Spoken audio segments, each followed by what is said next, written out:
Assalamualaikum warahmatullahi wabarakatuh.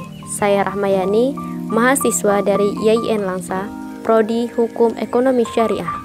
Saat ini saya sedang melaksanakan kuliah pengabdian masyarakat dari rumah.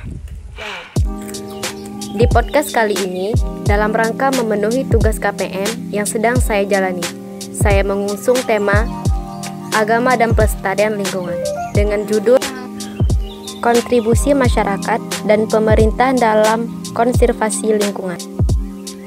Masyarakat perkotaan ataupun pedesaan pun harus dapat jaminan kesehatan dengan menerapkan prinsip-prinsip kesehatan lingkungan, bukan hanya mengandalkan pemerintah semata. Pemerintah sebaiknya pun memfasilitasi kebutuhan-kebutuhan masyarakat terkait pemeliharaan lingkungan yang sehat.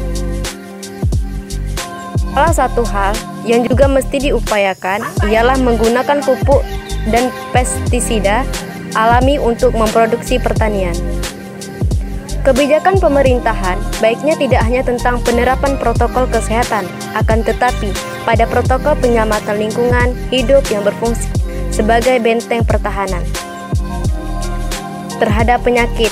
Melimpahnya sumber daya alam di dalam negeri menjadi suatu berkah tersendiri bila pemerintah berani untuk mengeksplorasi lebih jauh manfaat dari sumber daya alam yang dimiliki.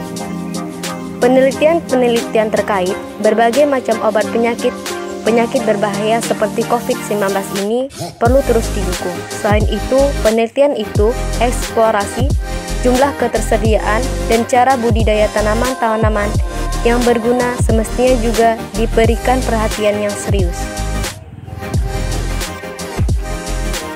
Maka dari itu, perlindungan atas masyarakat adat menjadi salah satu hal yang utama di dalam konservasi keanekaragaman hayati.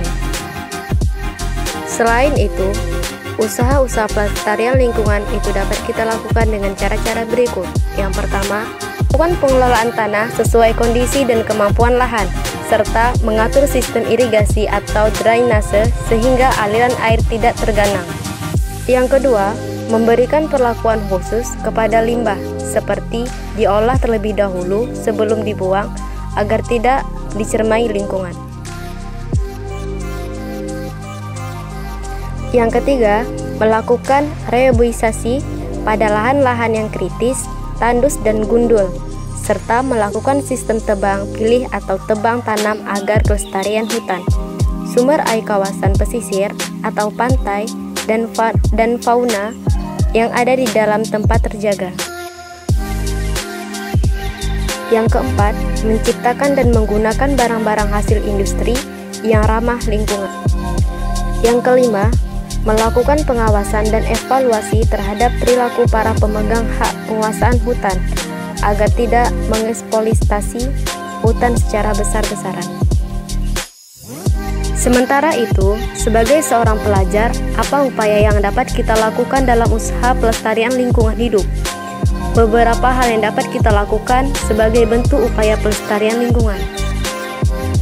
Usaha-usaha pelestarian lingkungan hidup merupakan tanggung jawab kita bersama.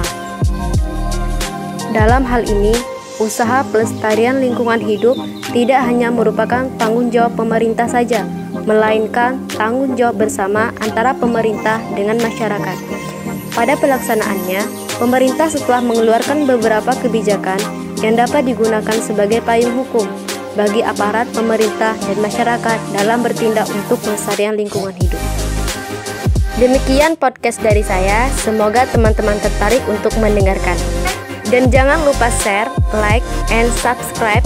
Semoga bermanfaat. Assalamualaikum warahmatullahi wabarakatuh.